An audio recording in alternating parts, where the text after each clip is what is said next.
Well, hello everyone. Welcome back to another episode of CRNA School Prep Academy podcast. I'm your host, Jenny Fennell, CRNA, and thank you for returning back to the show. I appreciate you. Today we're going to cover letters of reference, and we're going to get into the who, the how, the when, how much does it matter, and should you do extra?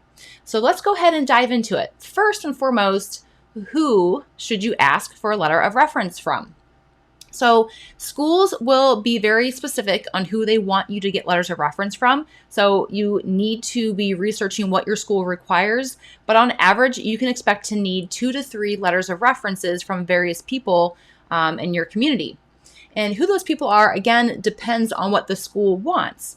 But for example, one of them, for the most part, most across the board, commonly needs to be a current nurse supervisor.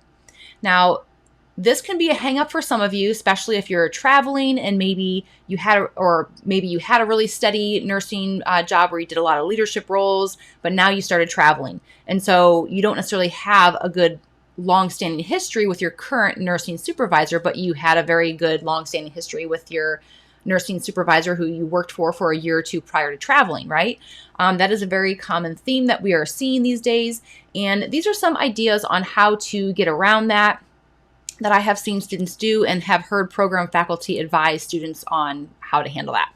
Now, first and foremost, some schools are going to expect a current nurse supervisor, no exceptions, meaning you have to figure it out, right? You have to have a current nurse supervisor. I have had schools be a little more lenient and say, is it a nurse educator on your unit, like maybe the clinical nurse specialist versus the actual manager? We've had students whose managers are just not supportive, and that's unfortunate. Because if they're not supportive of writing a letter of reference, what are you supposed to do, right? And what if you've been there for a year and you've done a great job, but they just, for whatever reason, are not being helpful, to put it nicely. So, that does stink, and I've seen that happen to very good candidates. And so a lot of times to get around that, schools will tell students to ask someone else who is in a leadership role on your unit. It could be a charge nurse. It could be, again, a clinical nurse specialist of some kind, an educator on your unit. And sometimes, even though they say current nurse supervisor, sometimes they're willing to accept a previous nurse manager as long as, say, you stay contingent or you're PRN on that unit. So kind of the way I've seen students travel and kind of get around this issue is by staying contingent or moonlight or whatever you want to call it, by essentially kind of keeping your foot in the door. So technically they're still a current employer. And it also can really come into handy too when you get more serious that you're actually actively applying to school to go back to a more steady unit to get the leadership roles if you have not had that yet. If you started off by traveling, when you're only in an assignment for 12 weeks, it's really hard to get leadership roles and get involved in committee work. So I have seen students who start off with traveling, then settle on a unit they really like, and then work towards getting leadership experience. And another thing too, when you start traveling early on versus later on in your nursing career, is you may not be getting the sickest of the sickest patients if you don't already have advanced training like CRRT, ECMO, balloon pumps, things like that. So if you start off on a unit and get these extra training on advanced life support mechanisms, you're more likely to get the sicker cases when you do travel. So keep that in mind as well. Anyhow, back to references. I've got off on a side tangent. Sorry about that. So again, 1 or 2 to 3 professional references. Sometimes they will say from a physician or an attending. But here's another thing that people don't think about too. A lot of schools will require a letter of reference from a program faculty member, not the CRNA program faculty, but your nursing program faculty or any program faculty that knows you academically. They want someone who can attest to your academic ability and more than not ability, but just your drive and your passion to be a learner. And so keep that in mind. I know some of you are probably like, oh my gosh, Jenny, I've been out of school for 10 years. What the heck? Well, the good news is if you've been out of school for more than 10 years, you're more than likely going to have to go back and repeat some core science courses anyways. So take advantage of that and get to know those professors. Work really hard. Stay after, ask questions. Let them know who you are by name. And so when you come up to them at the end of the semester or quarter, that you ask them for that letter of reference, and they will know you very well. Make a point on the very first day of class to say that you're really here to excel and learn as much as you can, that you're really excited to be here. Let them know that you're there to, again, be an active learner. And if you do that, and nurture that relationship over the semester, by the end, or even a month or two later, when you go back to ask for a letter of reference, they're going to remember who you are and they're going to be happy to do so. So keep that in mind. And again, if you have been out of school for 2 or 3 years and you don't need any additional courses, that is something to think about now, especially if you're early on, to kind of think about who would you ask. Was there a preceptor, clinical preceptor that you really favored while you're in nursing school? Would they remember who you are? I applied to school after being out for about 3 years. I did go take a graduate statistics course, but I did that in my undergrad, meaning I knew I needed it. So I took it in my undergrad because I had all this time because I was a 5th-year senior nursing student. So I did that. But at the time, I don't remember knowing 100% that I don't remember knowing that I needed a professor for a reference letter, but I did for my program. But I actually happened to really connect with a clinical coordinator or professor who was during my senior rotation. She was very pivotal in getting me an OR experience as well as an ICU position as a senior nursing student. She was someone who I really looked up to and really worked really well with. And I shared with her that I wanted to go back to CRNA, which is why I really wanted to get experience in the ICU as a nursing student, get experience in the OR, to really make sure that I'm setting myself up for success if I really were to pursue this path. And I reached out to her, even though it had been 2.5 years later, and she remembered who I was. And so I didn't know it at the time, but the fact that I shared what my goals were, and I made a point to really get to know her and really thank her for everything she did for me while I was a student, it really set me up for success later on to be able to ask for that letter of reference for grad school. So again, just some things to think about as far as who to ask. Now, I also want to caution you, because sometimes you think just because you pick someone who has a big name that you're automatically going to be like, they're going to be so impressed with this. I got the chief of surgery to write me a letter of reference, or this physician, or whoever it is. But the reality is, you guys, the references are not going to get you into CRNA school. They can break you, but they're not going to get you into CRNA school. So don't focus as much on the big names as much as how well do they know you? Because even if it's a big name, if they said they'll do a letter of reference and they don't truly know you and can't speak to your ability, it's not going to probably do you any good. So just think about that. Make sure you ask people who truly know and can speak to your ability, who can really highlight who you are as a person. So again, they should be people that you work with closely on a routine basis. So that is kind of covering who to ask. Now let's kind of go into how, right? Because I've had students say, well, Jenny, I want to go into CRNA school quickly, but I just started. I'm still on orientation. Is it too soon to ask for a letter of reference? Probably a little too early. If you're still on orientation, I would not be asking for letters of reference, even if you want to apply to CRNA school relatively quickly. Now, that being said, I really would embrace your time as a new ICU nurse, and I don't see anything wrong with applying to CRNA school as soon as possible. I have one of my best girlfriends and fellow CRNA applied to CRNA school with just 6 months of ICU experience, and she did get accepted. And by the time she started her program, she met the 1-year minimum. And she's an excellent CRNA. But that being said, she was extremely teed up to do so, meaning she really planned well and thought ahead, and that was her goal all along. And she probably waited till she had right about 5 months of ICU experience to ask for that letter of reference. But I also want to go into how I want to caution you by waiting to the last minute to ask for a letter of reference, and we'll get into that a little bit more. But so how? So essentially, you want to plan ahead because have ideas of who you would want to ask, get to know them even more. Not that I like the term butter up, but I mean, yeah, okay, why not? Like, let them go above and beyond. Whoever you think you may be asking, whether that's an attending, offer to do a literature research for them. What are they working on? Show that you're there to learn, ask questions during report, be very proactive in your nursing and your approach to how you interpret their education. Ask for them to teach you. If you go up to them on a routine basis and try to learn more about your patient's disease process, why they prescribe certain medications, they're going to take notice. And so 4 or 5 months down the road, when you do ask for a letter of reference, they're going to be excited to do that for you because you have expressed and shown interest in how they can help you in the fact that you are invested in your own education. Now, I'm not trying to say that in a way that just do it for show. I really truly think you should embrace that entire mindset and approach to being a nurse and being a CRNA, but think about it ahead of time so that way you can be more proactive on who you are going to for guidance, because those would be the people you'd want to ask for references down the road, because you would be displaying to them that you're an active learner, and you're excited about what you're doing, about being an ICU nurse. So those are just some things to think about as far as the how.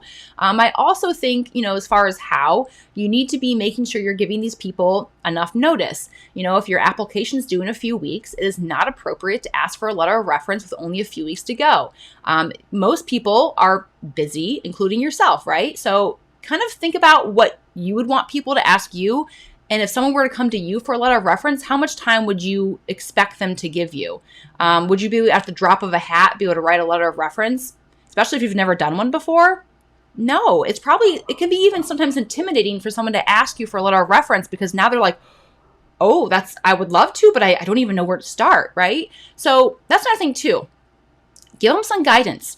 Show them what the school is requiring by verbatim showing them what you're expected to have from them, and then provide them some guidance. Maybe write them some of your accomplishments, some of the things you're proud of, some of the things that you have been actively working towards. Give them some insight so they have some beef to go with. Kind of what I like to get from, the letters of reference that I have done is that I ask for their resume. That's pretty straightforward. Provide your resume, provide your personal statement, right? Because now they can use these things to help them, like, oh, that's really cool that they do this. I can add that in their reference statement. So give them some background. Even if they know you because you've been really proactive on the unit asking questions, they still don't probably know exactly who you are unless they're like your dad, right? So give them some beef as far as who you are as a person, so they kind of get to know you more on a personal side, by providing a resume as well as a personal statement for your graduate program. So those are two things you can do to kind of help you.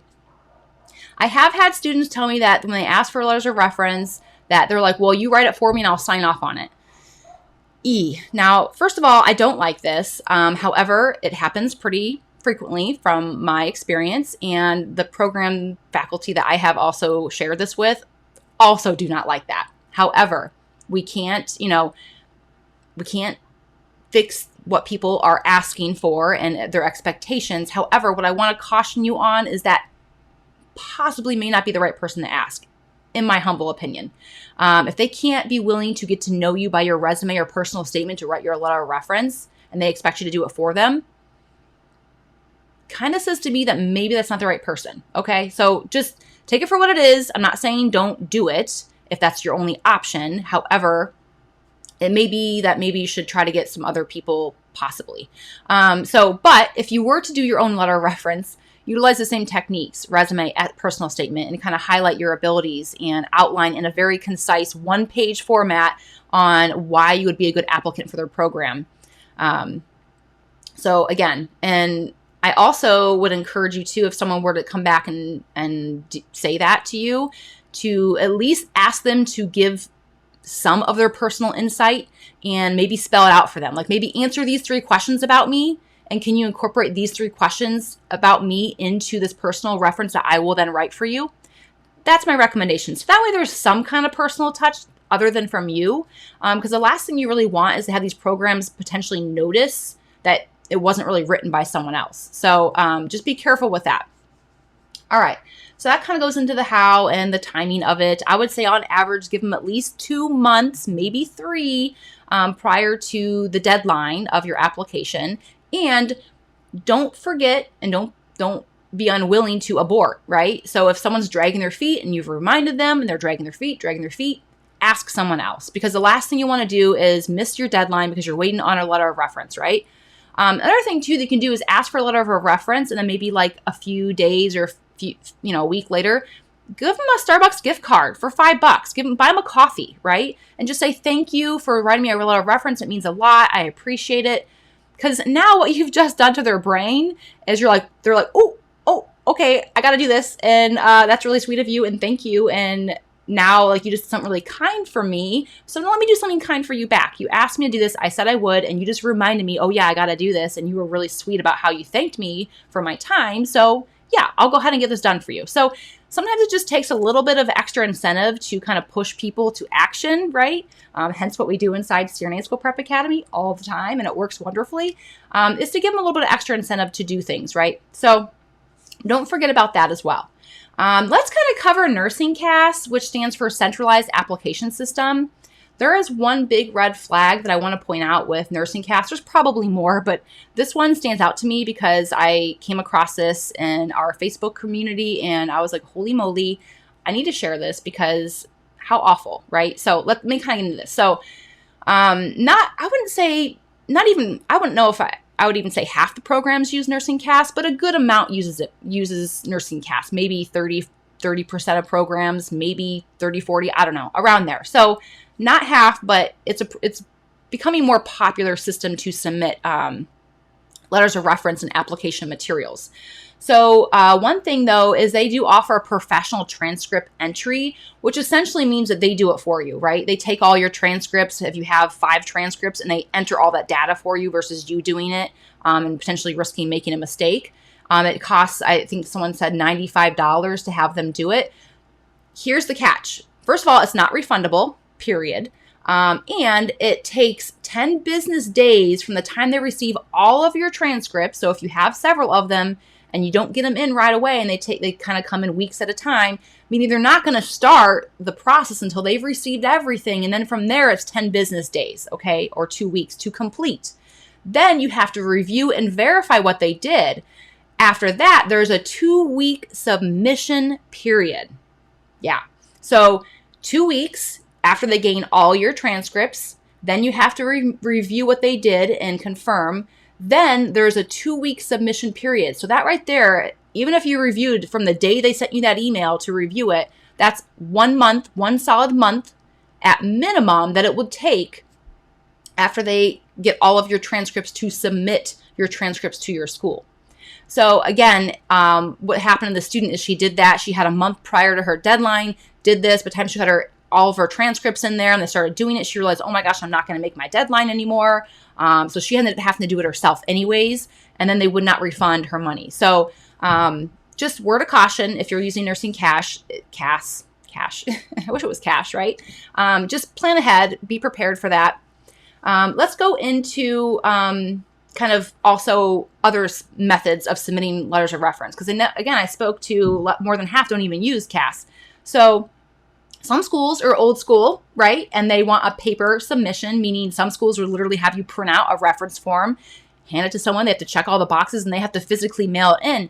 And this is kind of how I did it back in the day. I mean, it seemed like so long ago, but it's crazy how much things have changed just in a short period of time. But the way I did it was you had to obviously give them a piece of paper, they had to check all these boxes, and then they had to write a letter for you, print it out, put it in an envelope that I stamped and addressed to the admissions program office, and then so I essentially put it in 2 envelopes, meaning, if physically, if you had to send it somewhere, then you put it in double envelopes. But I personally gave it to them at work because I worked with these people, but I had made sure it was already in a pre-stamped addressed envelope, so there was very little work for them to do after they actually got that done.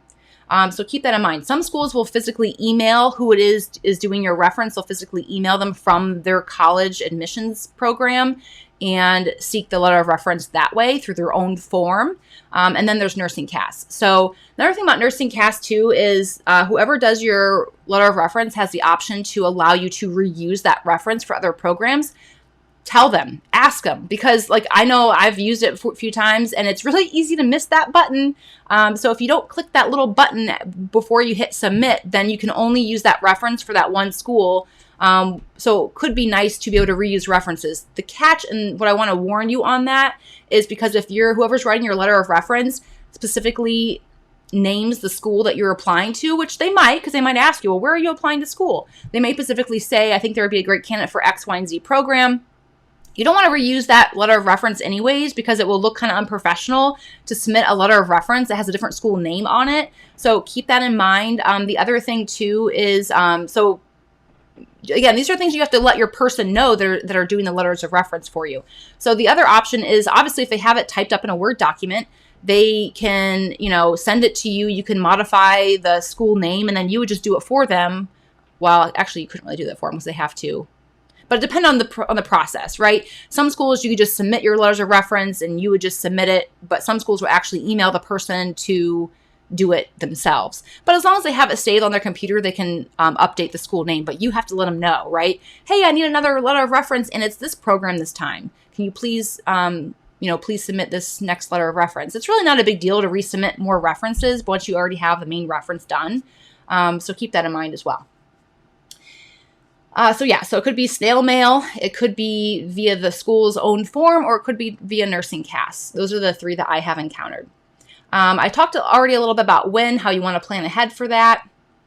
And let's get into how much does it matter about letters of reference. What I have been told by program faculty is it can't really make you, but it can break you. So 99% of probably, 99% of people who submit letters of reference, they're going to be good, right? Unless you're a bad picker, unless you think, they love me, and they're like, oh, I really don't like that person. Sure, I'll write a letter of reference. Hopefully you're not picking people like that, but that just goes maybe to show that you're missing something, that you're not reading someone well, right? If someone doesn't like you and you ask them for a letter of reference, there's something that you're missing as far as interpreting who you are and how you react and how your relationship is with someone. So that could be a big red flag to a program. If you submit a letter of reference and it's actually a bad letter of reference, they're going to be like, why would you, clearly did you not understand this person had it out for you? But most people, for the most part, have good letters of reference, right? Most people are not going to write you a bad letter of reference. So keep that in mind as far as it's not going to make you, but it could break you. So again, as far as how much it matters, it's not going to gain you acceptance into the program. You still have a lot of other things they look at and assess and score you on as far as an applicant. But they do matter and they are important. So again, make sure you're picking the right person. And then I've had students ask me, well, Jenny, what if I submit extra references? Would that help me? So then sometimes they kill themselves and get 10 references. First, the typical applicant, you probably don't need to be doing this. It's probably just going to be a waste of your time. But let me kind of embrace getting extras and when that would be appropriate. Now, of course, if you have someone who really knows you, who's been your mentor, maybe it's a neighbor who's a CRNA or someone that you've built this relationship with, that you've job shadowed several times, whatever, cool. Get an extra letter of reference. I'm not telling you not to do that. But maybe that's 1, maybe 2 extra, right? Not 10. But as far as when this comes into play, I had a program faculty recently tell me that, we had a student, we have a student, she's still one of our students, who's trying to gain admissions to CRNA school. She has been rejected from 2 different interviews. She's a good student. She's definitely going to make it. I know she will, but she's doing everything and anything to help. And one of the biggest factors that's probably hindering her is her GPA. And she's doing all the right things, right? She's making up for it. However, she still didn't get an interview. So she showed up to an AANA meeting, faculty meeting.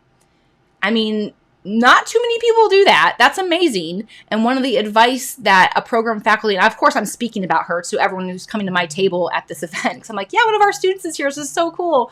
And they're like, oh my gosh, is she applying to my program? We want her, right? So they're like, that's amazing. But and I told them kind of how she didn't get an interview, and they're like, oh, and I'm like, well, I think it's her GPA. And they're like, well, what you can do is you can write her an extra letter of reference and just speak to her and how she's coming to these events and how she's really engaged in the community. That would really serve her well. So, and then I've also had students who, I had a student who I've been mentoring him for over a couple years now, who had been rejected from CRNA school. And he just gained acceptance. Oh, I probably shouldn't even break the news. I'm not going to even say who it is. But holy moly, just so excited for him. And I did write him a letter of reference. I did speak to how he was showing up within our community and coming to events that we were doing. And he just did everything. I hope, I'm going to bring him on the podcast. I will. But just amazing, right? So where extras can really play into potentially being really beneficial, or especially for the applicants who have something in their past that may be hindering them otherwise. So keep that in mind. Really connect with the community, you guys. I speak it and preach it all the time, but it's so important. You know, getting involved is a great way to be, period. It shows that you're not just invested in yourself, you're invested in others. And the programs want that. The programs want people who are invested in the community and how they can give back. So that's kind of where extras can kind of play into the picture. So I hope you guys enjoyed this episode. It was fun to do. I hope you're all having a wonderful day, and we will see you next week for another episode of CRNA School Prep Academy. Thank you so much.